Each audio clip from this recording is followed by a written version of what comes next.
It's great to have you here on the Clark Howard Show. You know, our mission is to serve you with advice and information that empowers you so you make better financial decisions in your life.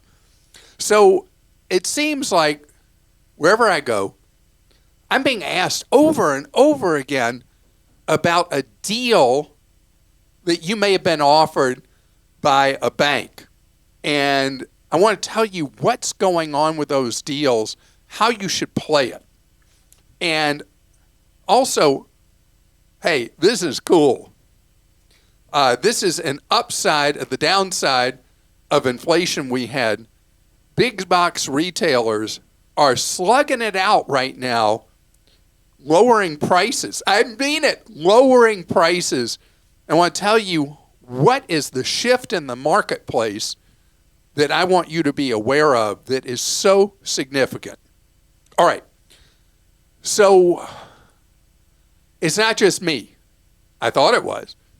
I had been getting multiple solicitations a week from the giant monster megas, which are, if you're not familiar, Chase is the biggest bank in the country. Are they the biggest in the world, maybe?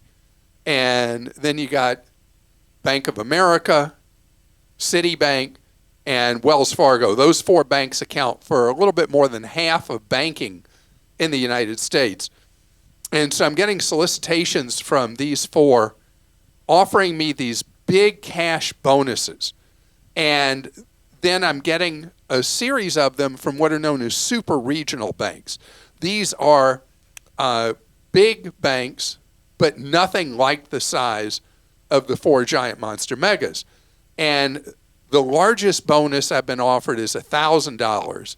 Usually they're $200, $300, or $500, and they come every week.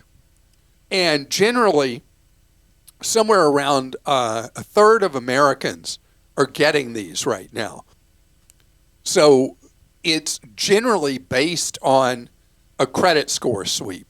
The banks are going to the credit bureaus, and they're buying these custom lists. Or if somebody has a credit card with a giant monster mega or one of the super regionals, and they see your charge pattern and they get a sense of how much money you might have based on your charging pattern, they're then soliciting you for usually a checking account or a combination checking and savings account, very rarely just a savings account, and offering you the bonus dollars.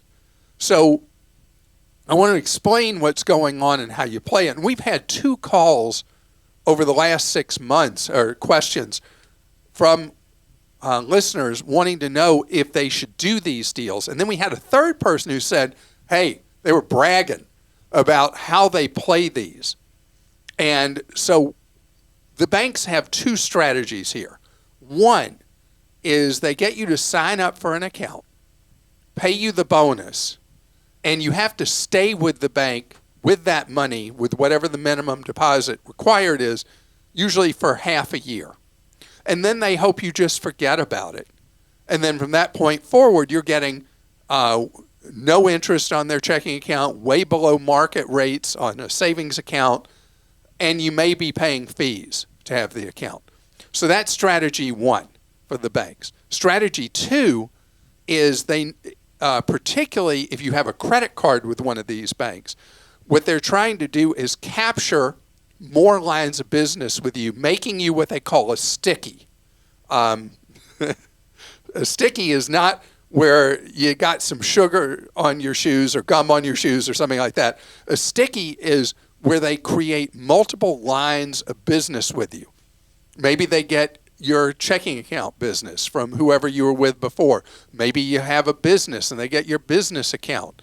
Maybe they get you to sign up for a home equity line of credit. It's all about trying to broaden the relationship, because one of the frustrations for the big banks and the super regionals is they may have a credit card that you have with them. They have not been able to get any other form of business. So in either case, they feel like they win, and that's why it's worth it to them to pay you $200 to $1,000 to open an account. So should you? Well, this is up to you. So there are multiple strategies as a consumer. One, if you know your habits, and if you were just trying to pick up the $200 to $1,000 from them, and you have the money in savings somewhere else or whatever, and you put the money in with them, you put on your calendar, and 6 months and 1 day later, whatever the minimum time period is, you close your account and you're done. If you're that kind of person and you have no intention of moving your banking to one of the 4 giant monster megas or one of the super regionals, then play the game. They gave you the opportunity. They gave you the invitation. 2, if you know that you're kind of flaky like me, and you'd forget to, after the 6 months or whatever the number of months, you'd forget about it and you'd just go from what was a win to a loss over time with fees or puny interest or whatever, don't take them up on the offer. The third circumstance, if you are a free agent mentally right now, you don't really like who you're with, and you like the idea of being with a really big bank, if that's what you like to do, and they offer you enough money, then if you want to be a sticky with them, you want to do multiple lines for simplicity, you want to have someone who, if you have enough money, they appoint a quote-unquote personal banker to you. If that's what you want, then go for it. My preference, I haven't had a bank account with a bank, gosh, it's got to be more than 20 years. Yeah, it's definitely more than 20. I do my banking with one of the discount brokers, and I have no interest in having a relationship with a bank. I have a credit union account at 2 different credit unions, and that I love. But I do most of my quote-unquote banking with a discount broker. So I get these things, and what do? I throw them away. There's not even a point, no need to shred them, because it's not like establishing credit. So for me, it doesn't work. So really think it through. Don't just reactively take them up on their $200 to $1,000 if they throw money at you like that, unless you really have thought through the options. And there may even be another option I haven't even mentioned, but you have to have a good reason to do it that's based on wanting that connection or wanting the cash. Christa, have you done any of those? I haven't. No, I haven't. Do you get them? I do. I just haven't bothered to do anything with it, honestly. I do have my money. I bank with Schwab, and so I do have my savings in something you recommended to me, some kind of treasury. What is it? You're in a U.S. Treasury money market fund? I think so. It's earning like 5%. That's really good now. I just listened to you, Clark. I do have a giant monster mega bank account that is my Venmo and PayPal account that is free. It's just a legacy account I've had since I was 21. So I just keep since last year.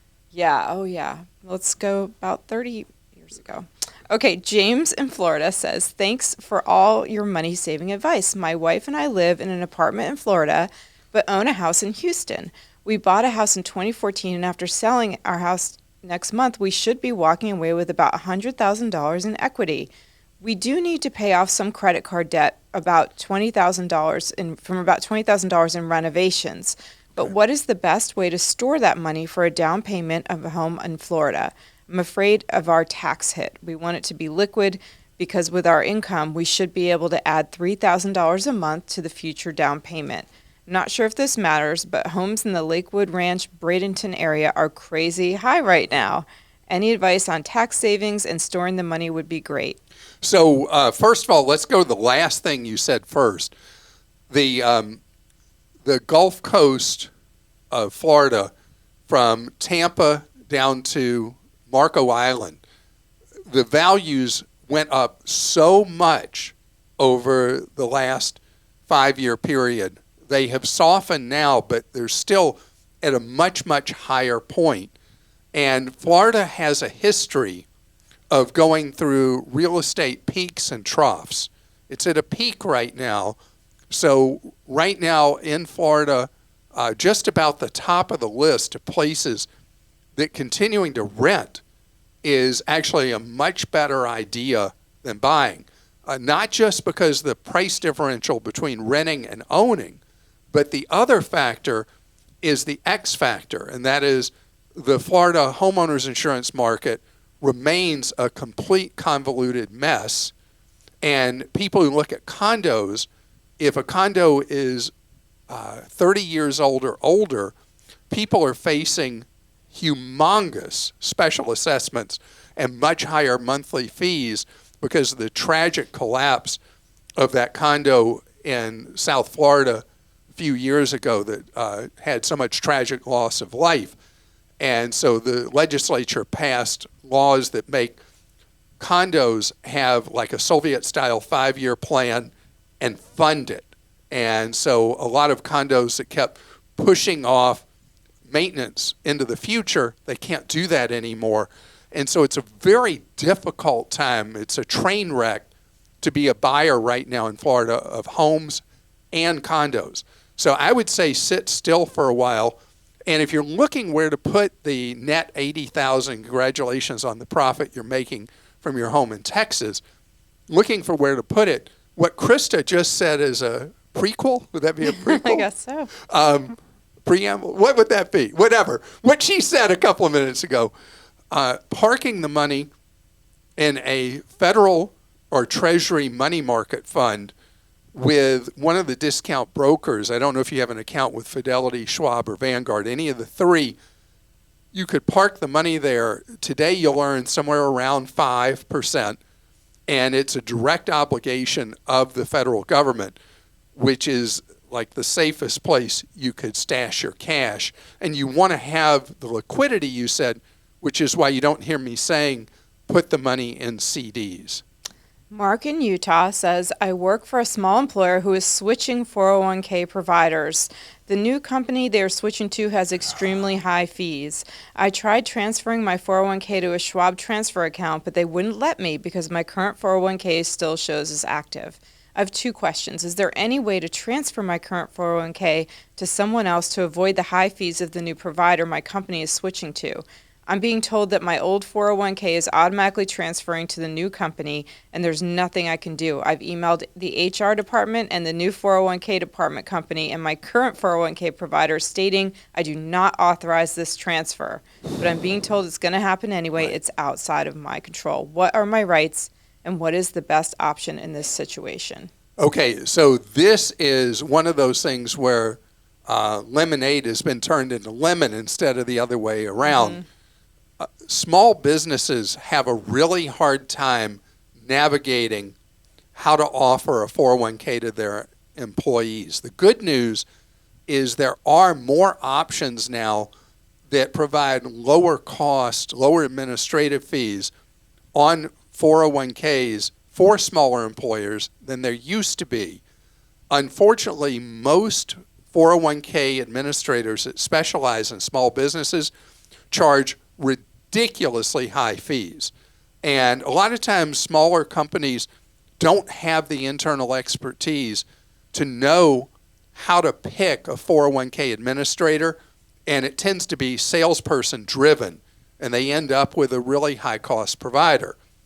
Unless you change jobs, go somewhere else, the 401k money you've already contributed, you're stuck with this ultra high cost 401k administrator. The weird thing about this in a smaller business is it's the people who are at the top who make the most money, who are putting the most money in the 401k.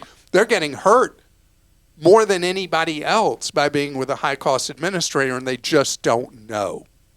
And so you don't know if the CEO has really improved his or her golf handicap by playing golf with whoever the salesman is who sold him the crummy 401k plan. You don't know. So you haven't said if there's any match. If there's an employer-provided match, you want to only participate in this 401k going forward up to the employer match. You cannot move your money out of it as long as you're working there. You would not want to quit a job just because of this unless you really don't like the job anyway and it pushes you to do something you should have done otherwise, which is find another place to work. So what you would do is, beyond whatever employer match there is going forward on the 401k, do your own Roth IRA with a low-cost provider. And even beyond that, if you want to contribute more money, set up an investment account with one of the low-cost players and do index funds in it that will have favorable tax treatment but not tax-free like you'd have otherwise. So it is one of those things that is just a shame that this is happening where you work, and they seem tone deaf about it, and you're stuck. You have to live with it. So coming up ahead, we've been stuck, all of us, with higher and higher and higher costs on what we buy. And if you think about a theme on the podcast for the last 3 or 4 months, it's how you and I have been in a variety of buyer strikes without even realizing it, and how it's now changing the price curve for what you and I pay for things. I want to give you another example of that straight ahead. I love the way you and I are responding now to the frustration we have with trying to make our dollars cover what we need to buy because of the crazy cycle of inflation that was unleashed by COVID. And the genie, once it's out of the bottle, what tends to happen is, even though now retail inflation is basically at 0%, that's not a victory, because the prices that we got hit with, the increases, are baked in now. Except you and I have changed our shopping patterns. I mean, I always did what I'm about to talk about, but the big change is what's happened with you and me generally as consumers. We're saying, no, I'm a creature of habit. I always buy that. I'm not buying that. It's too expensive. And we're free agents now. Where we shop and what we buy has changed. And so the effect is that we are now getting more value from our retail dollar and our grocery dollar than we have in a good while. And it's because, and it's funny because I read everything in the financial press. And so I'm reading all this stuff about the big brand name product manufacturers in the traditional stores and the grocery stores, and they're all whining. When they talk to financial analysts, they're saying, oh no, these consumers, they just don't want to pay it anymore. And they're trading down, and they're buying these store brands, and I don't know what we're going to do. And it's like, so guess what they are doing? Okay, this is a kick. What do you do if you're a brand name manufacturer to try to con the shopper? New and improved. You look, when you go in the store, grocery store, discount store, store, and you look at brand name manufacturer goods, they're talking about new this, new that, new the other, improved, to try to trick you into paying their much higher prices. I was reading something from a quarterly meeting with analysts for one of the manufacturers, and what was funny was they were talking about, so we figured out the top 10% of income earners are not being price sensitive right now. So we're doing these product extensions right now, specifically geared towards them. So they're playing people who have more money right now, playing you as a fool, trying to trick you into spending money you don't need to spend. And let me tell you something that's going on right now that is significant. So Costco for, more than a generation has had this enormous success with Kirkland Signature. And it represents roughly a little bit more than a quarter of all sales in Costco. Guess who just passed them by? Sam's Club is now reportedly selling 30% of what they sell is now Members Mark. Sam's realized that Costco had a much better idea. Sam's used to have just the dumbest private label strategy ever. And they had many, many different private label brands, none of which had any significance in the shopper's mind. And the quality of them generally was pitiful. It was kind of like the Walmart problem with the great value stuff that may have been cheap but was also low quality. And so as they learned at Walmart that they were giving their customers a bad message, Sam's learned as well. And I found that the Members Mark stuff is much, much higher quality than it used to be, and they do just this universal store brand Members Mark. And this is a reflection of what's happening in retail. The market share of private label has climbed to, I think it's record levels in the United States. And this is really good news. And it's part of this thing of you and I saying we're not going to be played by these brand name companies that trick us into buying their stuff with this perception that somehow it's worth so much more because you see the people in the commercials smiling so much.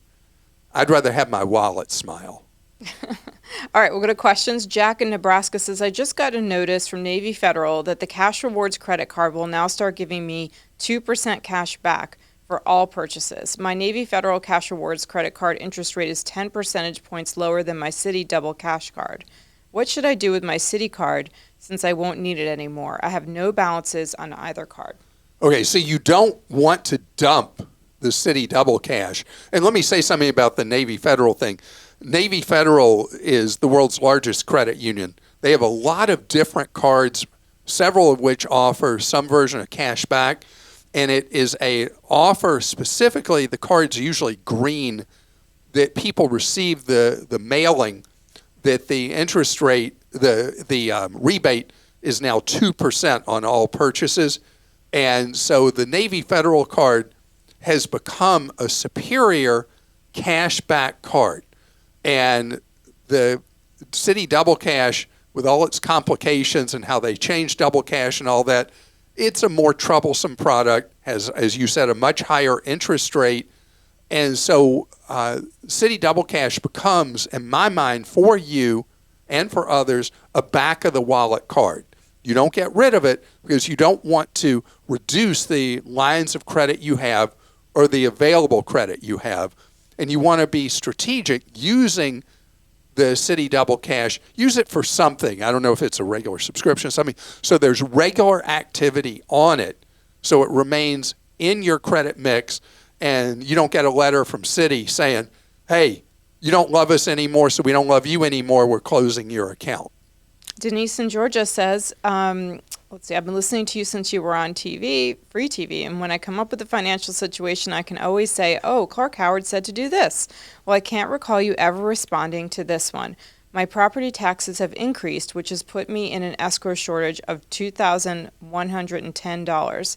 If I do nothing, it will raise my mortgage from $1,600 to $1,600 a month, and I am blessed that I have the funds that I could pay this shortage outright and reduce my mortgage to $1,424.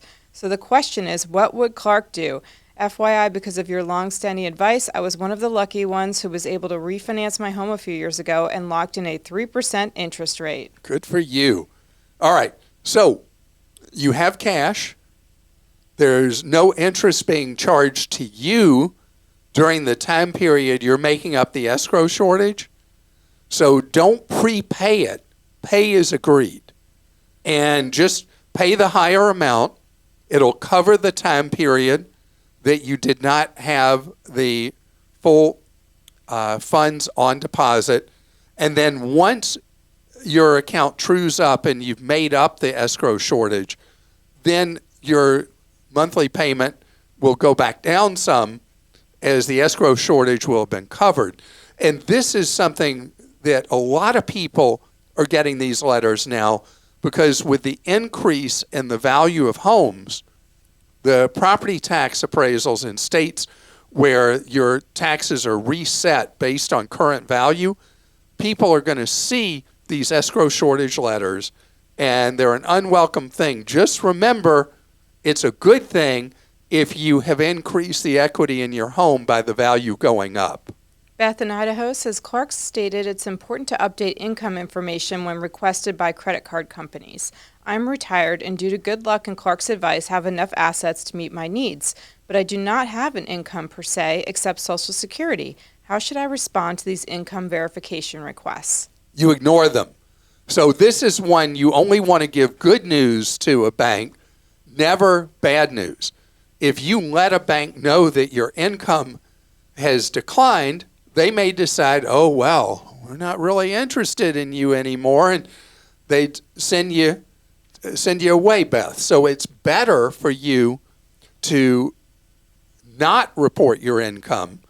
And they're asking, but if you're paying all your bills well, you're keeping your credit score healthy, and if you don't do this now, with your credit cards, you can almost always see either your actual real FICO score or the simulation called a Vantage score, and be able to see your trend line and how healthy your credit score is.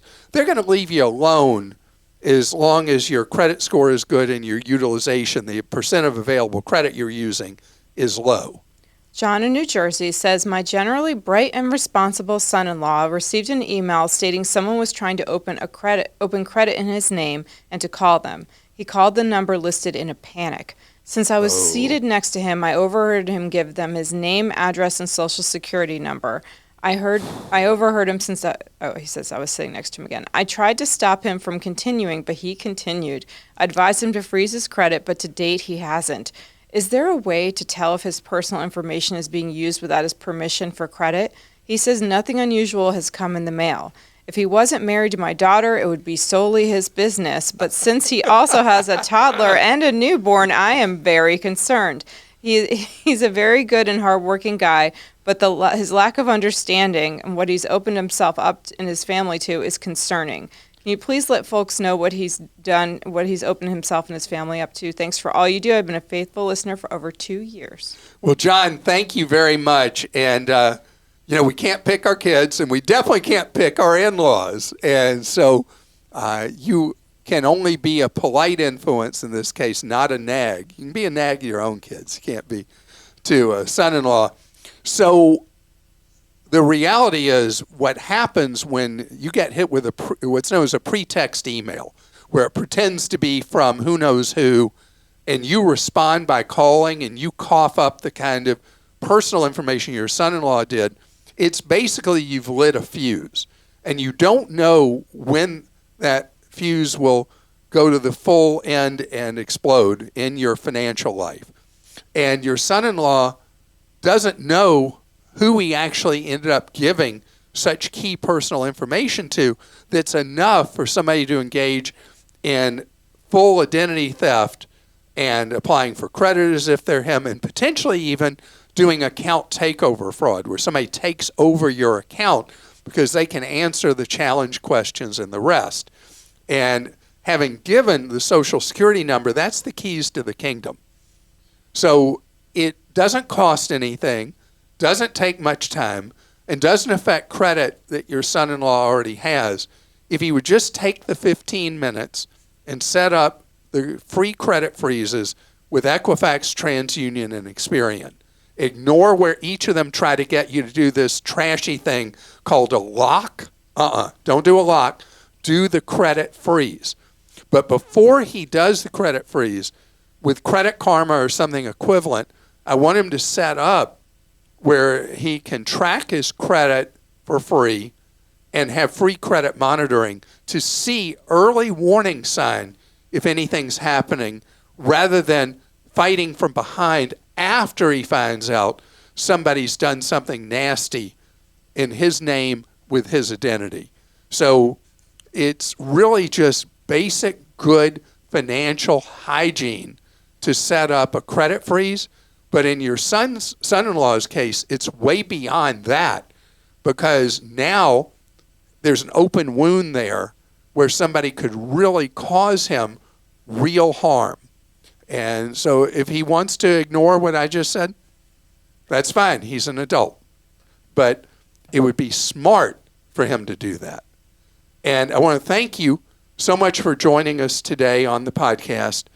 And know that if you want advice this week, we offer free, as we do most every week of the year, 30 hours each week, free one-on-one advice from our Team Clark Consumer Action Center. We've been doing this, we're in our 32nd year of providing free one-on-one advice. If you go to clark.com/CAC, you'll see how to arrange to get that one-on-one free session. And know what we're about is you learning ways to save more, spend less, and don't let anyone ever rip you off. And see you tomorrow.